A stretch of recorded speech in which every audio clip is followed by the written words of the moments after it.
Now let's talk about Meghan Markle. With some relief, we move away from Trump and her new Netflix show. Of course, Trump doesn't like Meghan, does he? He says, I wish Harry luck. He's going to need it. 0207 862 2222 is the number. So this is the Meghan show. It's called With Love, Meghan. It's aimed at showing a new side to the Duchess. We can see her harvesting honey for DIY candles, making beauty products like bath salts, and arranging a kid-friendly tea party. It's fair to say there's not a lot of cost of living themes in here. It could be a make or break moment for the Sussexes, though, because they've got a $100 million deal with Netflix. But so far, they've only turned in one real hit for the broadcaster, which was the biographical Harry and Meghan documentary. So let's just check in here with Carrie and Albie. Albie, will you be watching? Carrie? I don't know if I'll be watching, but I'd come out and support. Like, why are you even calling her Markle? She's not been Markle for years. Oh, what we should call her? She's Sussex. Sussex. Yeah. I don't know. It's just this diminishing of her. I don't think people call Kate Middleton Kate Middleton. Yeah, come on. You know, I know their surname is Matt Windsor, I hadn't even clocked that. I mean, Meghan Markle's her name, but also the royal title thing is somewhat of an issue.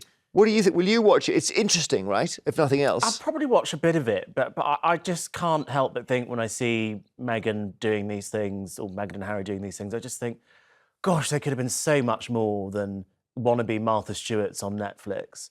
You know, I just look at the impact they've had on some of their tours, notably their recent trip to Nigeria. And I thought to myself, imagine if they could actually go to these Commonwealth countries as a representative of the United Kingdom, as a representative of the royal family. Come on, royal family. How disastrous it was when Will and Kate went to Nigeria. Yeah. You've got these who sitting there, these assets that we can't use, all because the family can't kiss and make up. Yeah, they can't. I mean, for once, I'm like properly in agreement with that. Please, let's bring them back. Well, but both sides need to make up because they've both done wrong, probably. They understandably hate the British press because the press have got it in for them. So they don't want to live in this country. Let's bring in the royal commentator, Emily Andrews. Now, Emily has been watching the show. How was it for you?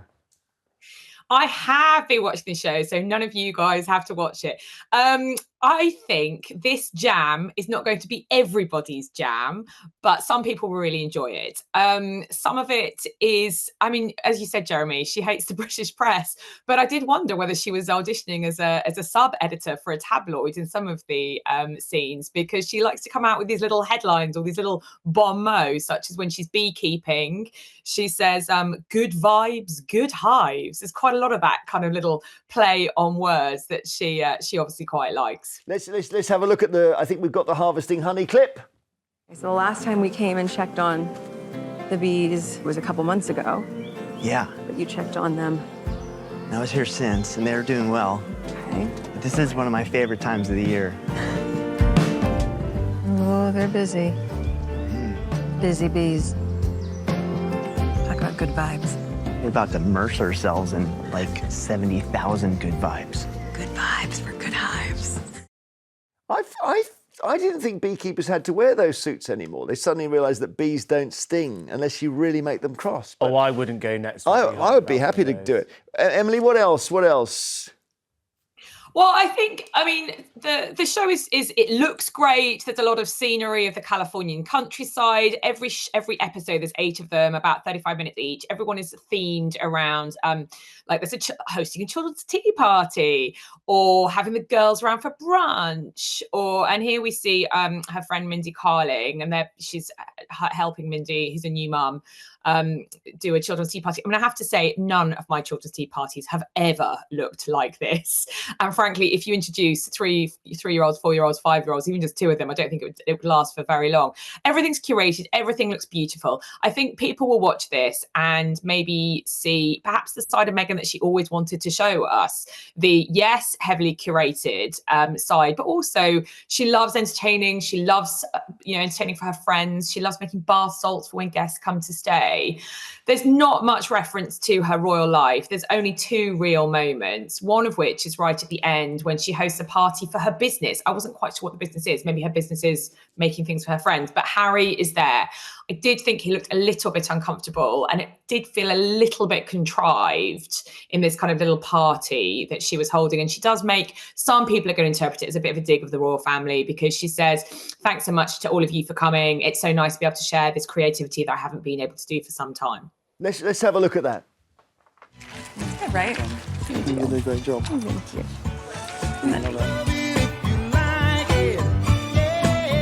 I just want to raise a glass to you guys. This feels like a new chapter that I'm so excited that I get to share. And I've been able to learn from all of you. So just thank you for the love and support. And here we go, there's a business. All of that is just part of that creativity that I've missed so much. So thank you for loving me so much and celebrating with me. I feel like I want to see the bath salts clip. Have we got that? We got a bit of making bath salts. Let's see this. What is in the bathroom for them so they can have a beautiful soak, a nice bath at the end of the night. So for bath salts, the base of what we need is good old-fashioned Epsom salts or magnesium flakes. Great to relax the body, but you can add more to it. Use a lot of arnica in my house. That's toddler life. Lots of bumps and bruises. And arnica oil is great for treating small bruises. Yeah, I don't want to be negative, Emily. It just feels like that's a long way from a lot of people's lives right now. Yeah, exactly. I mean, I think this is very kind of what, I don't know, I'm not a TV media executive, but I would imagine something, you know, like aspirational viewing content. It looks great. It sounds great. She goes off to a flower market in Montecito. She takes the viewer through her sort of normal drive. Oh, that's the antique shop that I really like. Oh, here's my flower market. I mean, she probably spent a couple of £100 just on flowers for some friends coming around for lunch. I don't know about you, Jeremy, but it's all I can do to get my kids ready for school, get them out of the house, do my job, and then cook them some tea at the end of the day, rather than, you know, de-thorning roses and making a lovely floral arrangement for when my guests come to stay for the night. I think that this is not supposed to be, though. I mean, she says that it's, you know, tips and tricks that all of us can take. I think it is supposed to be very kind of like, you know, feel happy content. You might sit down with a glass of wine and watch it, or watch it with your friends. Me personally, I really like cookery shows. This is not a cookery show. There's no real recipes. She cooks some spaghetti, and I kind of thought, oh, that might be quite nice to try. But then we don't know what the ingredients are. She doesn't say, you know. It is basically inviting the viewer into her life. And I suspect this is what she wants all of us to think that she is like all the time. Definitely, I did feel that there were some things slightly planted in there. Her best friend and makeup artist talks about what a wonderful friend she's been, how kind she's been. There's also reference to what Albie and Carrie were saying earlier about the Duchess of Sussex. She talks about, I think the only real reference to her royal life, apart from Harry, is the fact that she talks about how nice it is her children have the same surname as her. They're all Sussex. And I did wonder whether this was a bit of a subtle justification as to, you know, why she retained her royal titles. Interesting. Trevor in Kent, what do you think of what you've seen there, Trevor?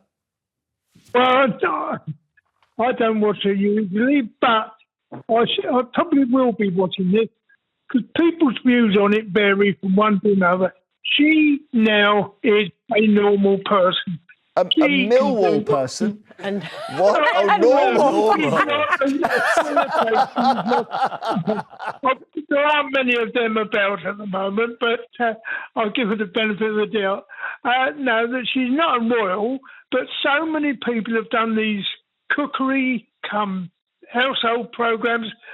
Why shouldn't she do it? She is entitled to do it as the same as everybody else. Yeah, I think fair enough. And you know what? It's not the kind of sort of life I lead, but I don't have any gardening gloves with flowers on them. But I like seeing the lives of people who do. Yeah, so it's not the life we lead. That's why we all love watching Housewives of Bel-Air, right? That's why we love those programmes. It's also right in the pocket for Gwyneth Paltrow's Goop. It's very much where you know there will be lines that will follow, you know, products that will follow this. I think it's also got a little bit of Red Table Talks, Jada Pinkett's podcast series, where it's having friends, having those discussions. I think this shows a side of her that we haven't seen. Albie? More and more I'm thinking the most interesting thing about Meghan Markle is that she's married to Prince Harry and she's semi-royal. I mean, I was kind of watching those clips, just thinking, gosh, actually, she's quite boring. And when Emily told us that the only references to the royal family were at the end, where it was a dig, we all saw it, I didn't really hear much of a reference, and her talking about how happy she is to have the same surname as her children. I want the dirt. I want the tea. That's why I tune in to Meghan and Harry. And that's not her house, by the way. Show. That's, Emily, I'm just thinking, we should have seen the inside of her house, surely, for this. Well, that's a good point, Jeremy. It's not actually filmed in her house. She's been quite open about that. Although the way the TV programme is structured, if we hadn't been told that in advance or someone hadn't found it out, I think, from obviously, you know, reporters on the ground in California, you might think it was her house because she talks about people staying over. Oh, look, Daniel Martin's just arrived. Oh, look, hello, my darling friend Mindy. You would think it was her house. It's not. They rented it for the shoot. She's done one big interview with the American press for People magazine. It's a big celebrity magazine out in the US, along the same vein as the TV show, painting her as a lovely person. And she's talked about why she didn't want 80 production crew in her own home. She has got young kids, you know, age 5 and 3. But some people are going to say it is quite fake and contrived. But as Carrie said, other people, I think, will love it. It is very much that kind of Martha Stewart, Gwyneth Paltrow, come and cook with me. Thank you so much for watching it for us, Emily.